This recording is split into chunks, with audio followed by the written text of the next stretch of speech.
number one killer is time. It will get us all. Okay, so we're going to be doing a review. Well, not me. I'm just going to be listening here in the corner, hiding, while Legal Swede talks about Quantum Break, one of the newest games by the guys who did such games as, the first Max Payne and I'm the second Max Payne. Yeah. Remedy, right? Yeah. Yeah. If I remember correctly, they did the first Max Payne. Well, they did the first two Max Paynes, and then I think it got sold to Rockstar. Okay, I thought that they got sold to Rockstar during the second one. No, I think Rockstar just published the second one. They didn't develop it like they did with number 3. Right, yeah. And they made one of my favorite horror games, at least, or thriller, if you want to say, Alan Wake. It's also one of my favorite games as well. Yeah, it's a great game. And Quantum Break also stars the great Scott Bakula, returning from Quantum Leap. Also, Kevin Sorbo as well, if we're counting forgotten 90s actors. Yes, and David Hasselhoff, if we're going to go all the way. Or no, David Hasselhoff was more 80s, wasn't he? Yeah. Right. With Knight Rider and Baywatch. Which, did you know they're making a movie of that? I did, yeah. With The Rock and... Boobs McGee, Alexandra Daddario. Alexandra Daddario from True Detective. Yeah, which is wow, could you make a more, complicated fucking name for yourself? Well, you could just pull Martin Sheen and change his name from Estevez or whatever. That's right. But no, yeah, we're going to be talking about Quantum Break, which is Remedy Entertainment's newest game. And there seems to have been, more or less a split when it comes to this game? So, a lot of people, one of the big, I guess selling points of this game is the fact that it ships with the TV series. Yeah, and we've seen that with, if you go to Rage Select and play their games, you'll see that in one of the, 3-parter playthroughs. And it is kind of weird, because, they bring in, people like the dude from French, the black guy from French. Yeah, Lance Reddick. Yeah, who always talks like this, and always really puts an emphasis on his words. Or you get, what's his face from Game of Thrones, Littlefinger. Littlefinger, yeah, Aidan Gillen. Or, if we're really going with the actors, you might recognize them as CIA from Dark Knight Rises. Right, yeah. Or you got fucking Dominic Monaghan from Lost. And Sean Ashmore, Iceman. Yeah. I can't believe you say Dominic Monaghan from Lost and not Dominic Monaghan from Lord of the Rings. Yeah. Well, it's he was on Lost longer. So I'm just going by how long he was there. People hate Lost more than people hate Lord of the Rings. Yeah. He was also in Chuck. Remember that movie, that show, Chuck? Yeah. I do remember Chuck. Yes. I never watched it, though. Yeah, it was fun. Yeah. So honestly, this is a star-studded cast, of people who have been part of the geek community in some way, shape, or form, who have starred in kind of geek kind of shows, from Lord of the Rings to Fringe or geek movies. Yeah, basically all they were missing from the cast was Nathan Fillion and Mark Hamill. Right. Yeah, right? And, okay, so you're going to have to explain the plot to me. So... on this. It's been a couple of weeks since I played it. Fair enough. Obviously, 3 came out, and that demanded my attention.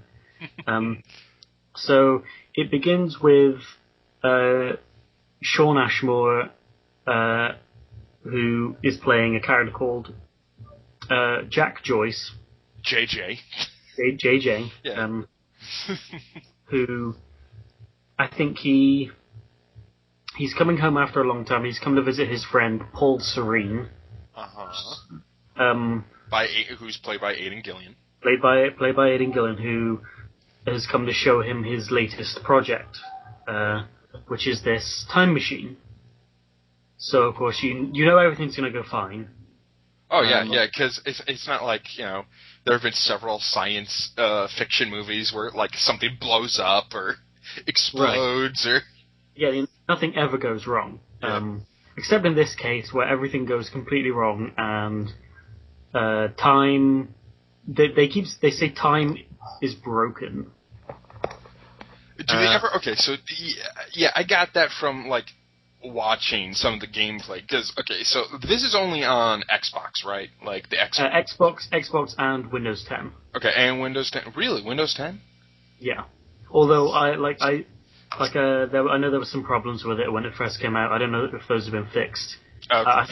I think Remedy have patched them now. Okay. So is this on PC, or is this, like, some weird thing where, like, only people who have Windows 10 can get this? Yes, you have to play it. You have to buy it through the Windows Store, because it makes use of the Windows 10 Xbox app. So essentially, you can have I don't know what you call it, like synchronized save data between the two. Something like that. Okay. I don't know. It's way more complicated than it needs to be. Yeah. Release it on Steam. Yeah. It's like just release it on Steam. Just do that, and we'll be fine. I mean, someone will probably mod it at some point. Yeah, hopefully, yeah. Plus, it's like, oh, so you're gonna sell it through the redheaded stepchild that everyone hates. So time is broken, and what that essentially means is you get superpowers because you were at ground zero. So the infamous explanation. Pretty much, yeah. Although this isn't like Infamous really, apart from the fact that you have superpowers. Yeah. And it is also third person. It is a third person. Indeed, it is. Like many other games, a third person. In fact, this is true. So time breaks down. This means that there are these things called stutters, which is where time literally stops, and you can move around because you've been exposed to this particular form of radiation, which is giving you your powers. Okay. So you're there with your brother, Dominic Monaghan, and then evil Littlefinger shows up and kills your brother. Wait, so Paul Serene, Aidan Gillian, Littlefinger, he's a bad guy in this? I know, it's incredible, right? Holy shit! It's amazing. But that's basically the start, and there's some other twists and turns that happen throughout. There's a lot of weird shit that happens, a lot of traveling backwards in time and like looping around on itself. All right. I'm trying not to give too much away here because there's some weird things that happen in it that I'm not sure whether they'll explain in like a DLC or a future game. All right. How is the gameplay on this? Like, so the gameplay is I hesitate to say cover-based third-person shooter because it isn't. The game it actively discourages you from playing the game like a cover shooter. Okay. Although there is a cover system in it. Like if you take cover for a long time, the enemy's going to swarm you and you'll just die. But what separates Quantum Break from other third-person shooters is the time powers, which are all powers, but they just got the word time in front of them. So you have time dodge, time blast, time shield, eat the sandwich, time sandwich simulator, yeah. Time get back in that kitchen. Time ice, because it calls Iceman. Yeah. How are the time powers actually? Yeah, like. They're all pretty cool. Well, there's some that I didn't use as much as the others. Like the time blast, which essentially is you focus on a single point and then it causes an explosion, but you have to charge it up. So I found that because of the speed that the combat generally takes place, I wasn't using that as much as say like the time dodge, where you use it from one place to another. Or there's one where if you hold down the button, then it like slows down time, and you can like dodge bullets and run around people and do like a takedown. Mm-hmm. And you have the time bubble. I think it's called that, where you freeze an enemy and then you can stack up bullets, and then when it disappears, all the bullets slam into them and you get extra damage.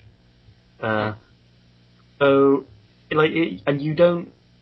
It's not. This isn't something where you get them over the course of the game. You get all of these pretty much. I'd say in the first 2 hours, you've gotten all of the powers. And then the rest, there's a very bare bones skill system, like an upgrade system. Right, because nowadays games pretty much require you to have an upgrade system. Right.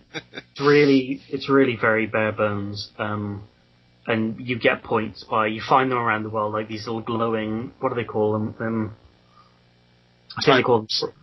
I don't know. I think they call them chronons. So that's the chronon energy that you have that's giving you your powers.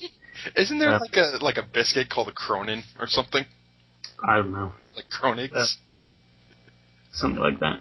But the upgrade system is really not a big deal. It feels like an afterthought, to be honest. Right. Yeah. But in execution, I think once you've mastered the gameplay, you're zipping around, you're like punching some dude in the back of the head and like curb stomping a motherfucker, and then you with the weapons you have, there's not a whole lot of weapons in the game. You have your sidearm, you have your like machine gun weapon, you have a heavy weapon, which can be like a shotgun or like a heavy machine gun. Okay, so this doesn't like go down to this isn't like the Duke Nukem thing where it's like, oh, you can pick up as many weapons as you want and go ape shit. It's like the standard kind of shooters that they you have you have 3 weapons, but it's the time powers that really make it stand out. So you're zipping around the battlefield, you're like freezing some guy over there and shooting him a bunch. It honestly sounds like if you didn't have these time powers, that you would get kind of a basic, like, generic shooter. Oh no, it completely is. The time powers really are what makes it stand out. Yeah. But then, in between these shooting sections, you have very basic platforming areas where you have to use time to. So say there's a ledge you have to get to, but in order to get round to this like ramp or something, you have to blow through these boxes. So you shoot the boxes and the boxes blow up, and then you go up and climb on top of these boxes and you reverse time to make the boxes like reform, and you have to quickly jump over and get to the ledge. There's a couple of them. They're not very complex. Okay, but, so what? They're like the Skyrim level complex where it's like, oh yeah, this is like a kind. Does it feel like kind of an afterthought in some way? I don't know if they even really gave it a thought. I think there's only like a handful of times that ever really happens in the game. It's not really there to. I think it's there to break up the shooting, but in terms of, it feels like padding. That's a good word for it. Okay. And then, so still talking about the gameplay, there's a ton of collectibles to find. As you do. Yeah. It should be said, I have 100% of the game. Damn. I played it through twice. I got all the collectibles. I've seen all the variations of everything. Is it easy to get these collectibles? Like, is there something like how, I don't know, like Infamous Second Son, where it's like, oh yeah, you buy an upgrade that shows you where all these are? So it's never anything like that, but you have, like so many third-person shooters do, you have essentially a detective mode. Okay. That you use it and it highlights objects in the environment you can interact with. Okay.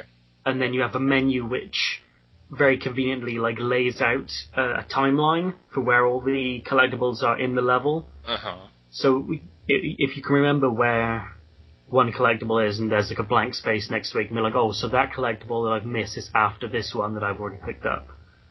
So it's quite easy to get them all. But you have to do, if you want to get all the collectibles, you have to do 2 playthroughs. because, and we're getting on to the big thing now, there are two timelines in this game. There's the big, like, moral choice thing. Right, yeah. Yeah, and I've seen this, and it doesn't seem like the choices are, like, completely, oh, this is completely good, oh, this is completely bad, or... So, basically, at the end of every chapter, you have a little, I don't know what you call it, like a little intermission, where you play as, little thing, you play as Aidan Gillen's character, Paul Serene. Uh-huh. And his exposure to this, like, time radiation, essentially has given him the power to see into the future, or see different versions of the future. But he can never get a clear picture. So at the end of the very first mission, you have, I think it's a choice between, you have PR and Hardline, and you can see this in the dojo episode that was on the website, where if you choose PR, you can choose to spin this whole time machine disaster and basically get the public to side with the bad guys, this big corporation called Monarch Solutions, which are the big bad company. Right. So if you choose PR, the public will side with you against the main character. Right. But if you choose Hardline, it means that you kill all the witnesses to this time machine disaster, and the public will turn against you. But Jack won't learn Monarch's secrets. So it's kind of you have a caveat on each side, and you get to pick which one has the larger outcome. So if you choose, say, PR, they spin it into this the bad guys spin the disaster into this big PR campaign, and the public turns against you, and that actually impacts things that happen in later levels. Now, are things like this, are they like a huge impaction? Like, does it like change radically how the game goes, or is it like little things in here, like for example, BioShock Infinite in a way? It's a mixture of both. Okay. So there's only certain things you'll be able to do in certain timelines. There's certain events that will happen that are exclusive to each timeline. Like, though, I remember there's a scene on a bridge where you have to cross over it in order to progress.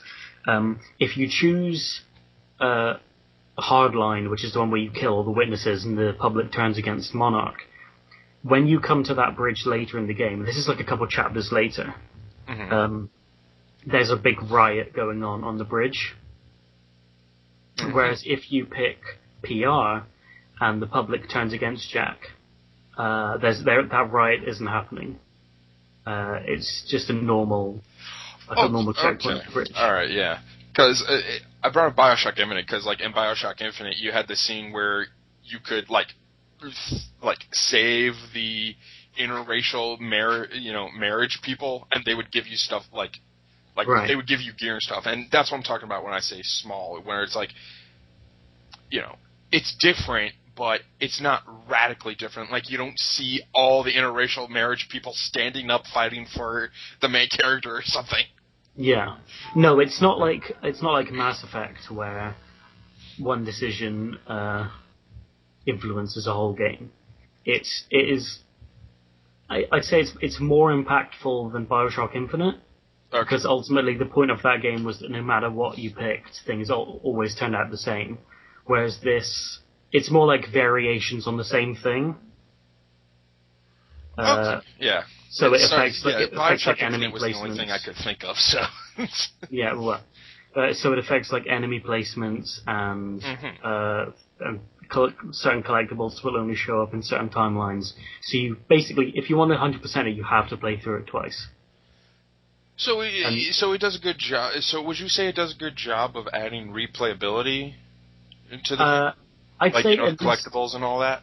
I'd say at least 2 playthroughs, and you can get everything, because it took me 2 playthroughs to get everything. However, much like Alan Wake, I feel that it is lacking something. is lacking like a horde mode or something. Which, if you remember, I don't know, did you ever play American Nightmare? Oh yeah, I have it on my thing. Yeah, I remember you would be able to do certain challenges or something where like, you know, you gotta complete this at this certain amount of time or stuff, or you gotta survive until daybreak comes and all that, right? Yeah. Yeah. So American Nightmare had essentially like a horde mode, which is, I think it was like you survive for 10 minutes, and, you know, it's like how many enemies can you kill in those 10 minutes. I think that this game, it needed something like that. Right. Because other than that, there's the story mode and that's it. Okay, yeah. So would you personally kind of say... Actually, no, that's a silly question. Never mind. I was going to ask if... So it's kind of like that thing of, like, with me, where it's like, this game is only multiplayer, but you're having the opposite problem, where it's like, this game is only single player and that's it. There's really nothing after that. Like, once you move beyond... I don't think it's so much... I don't think it's so much the fact that it's just single player that I have a problem with. Because something like Wolfenstein, right? The Wolfenstein: The New Order was single player only, and I played through that like 7 times. Right. But I think with this, by being a narrative-driven game, it means that if you want to play, you really have to set aside time to do it. Because you also have to factor in the TV show as well. Right. Yeah. Which I'll talk about the TV show a little bit actually. So there's 4 episodes. Yeah. Which this is one of those things that you kind of expect from Remedy when they do weird like meta shit like this. Yeah, there was. I'll get onto some of that stuff later because there's a lot of weird stuff in this. But there's 4 episodes of the TV series. They're all about 20 to 25 minutes long, and they come at the end of every chapter.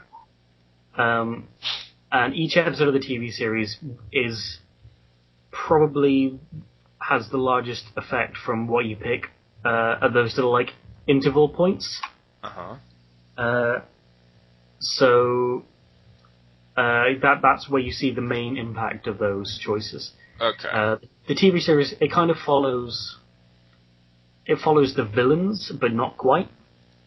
What do you mean by not quite exactly? The TV series focuses on, I guess, this one guy what's his name, Liam Burke. Who you kind of see him at one point in the first chapter of the game, but he's the main character of the TV show along with a couple other people. And he is kind of, I don't know what you would call him, I think he's the head of security for Monarch. But the series essentially follows him as he kind of defects from the bad guys. So would you say that instead of focusing like on Monarch as a whole, it's focusing on a second character that could easily become the main character of like the sequel or something? So I can't say anything because the choices that you make in the game actually by the final chapter had quite a large impact. So the TV show is dedicated mostly to building up this one character. Okay. And then, depending on your choices, different things will happen in the final, like the end of the game, that I can't go into unless you really want to. No. It only came out April, so. The TV series, it's okay. It's not what some people make it out to be, where they're like, oh, it's just the 20-minute long cutscene. It isn't. How long are they on average? Would you say? Well, I said they're about 20 to 25 minutes long. Okay. And there's 4 of them. Okay, so it could easily be around a movie. Yeah, and it's not like that they're really intrusive. They come at the end of every chapter. Okay. So this is at the end of like there's one every like 2 hours of gameplay, every 3 hours. All right. And I don't know, the production value on it's okay. It's not sci-fi bad like some people have made it out to be. I'd say it's probably on the level of something like The The Flash or Agents of S.H.I.E.L.D. Oh, really? Because Agents of S.H.I.E.L.D., their stuff isn't that bad. Yeah, I'd say Agents of S.H.I.E.L.D.'s a pretty good comparison, I think. Yeah. To that. Because the effects, while the effects are okay, but they're not great. Okay. Like, in Agents of S.H.I.E.L.D., you can easily tell, like, what's CG. Right. The effects they're serviceable, but they're not terrible. So I'd say it's probably that's a pretty good comparison, actually. So, kind of moving on from the TV series. How long did it take me, the whole game? Let me check. Because I think my first gameplay, and this is going to surprise you, how long it took me my first playthrough. Lay it on me. If I can find it. Let's see how long it took me, because I know how long it took me to do 2 playthroughs, but I think I remember how long it took me to do 1. Okay. Quantum Break. Okay, so my first playthrough, where I took a lot of time, I walked around, I explored like every area, took me around 17 hours. Mm-hmm. And I don't know if that, like, the counter on here, because one of the good things about the Xbox is it counts how long you've played a game for.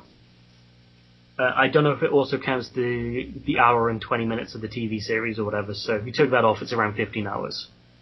But it took me, for 2 playthroughs, it took me around 24 hours. Damn. For both of them.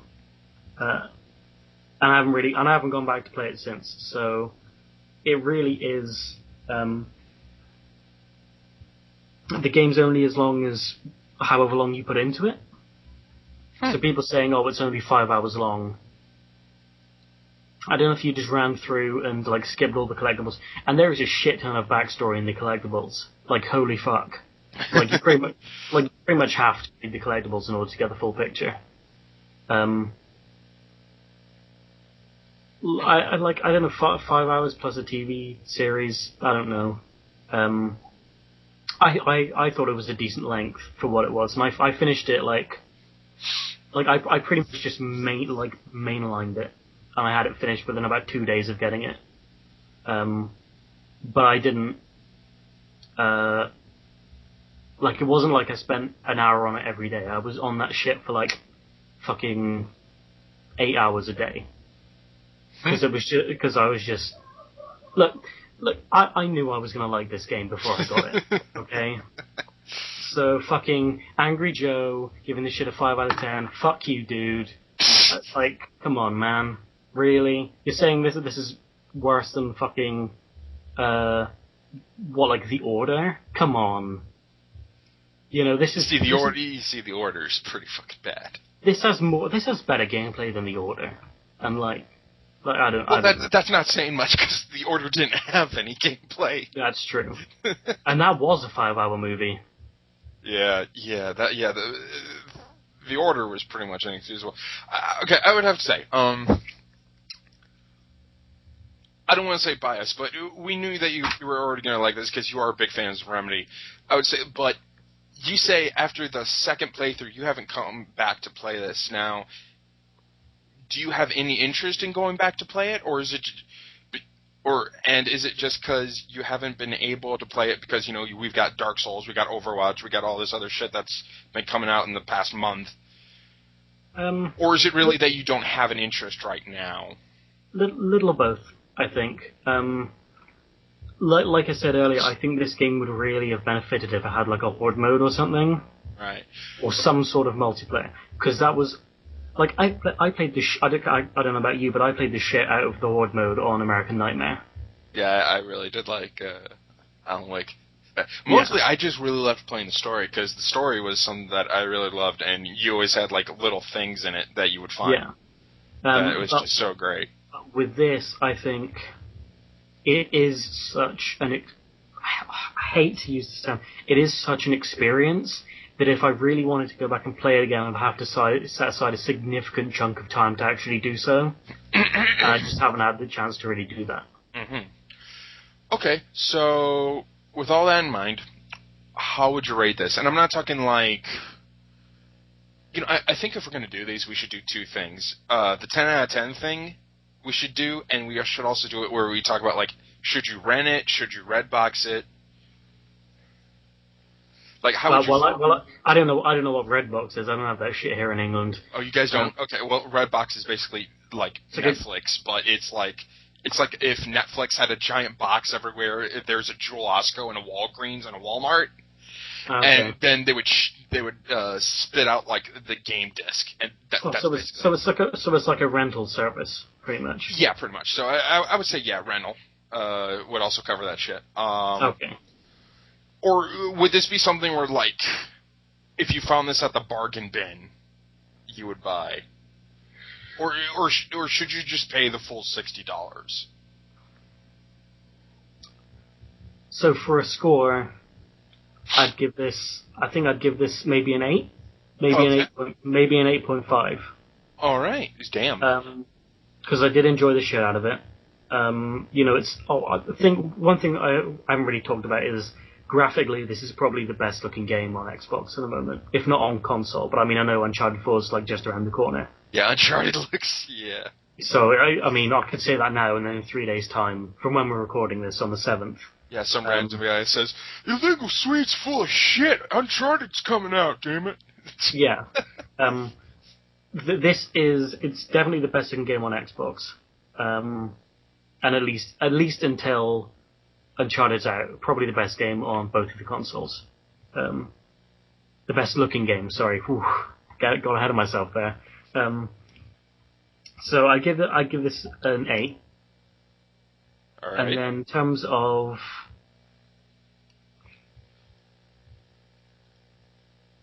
I don't know if I'd say bargain bin.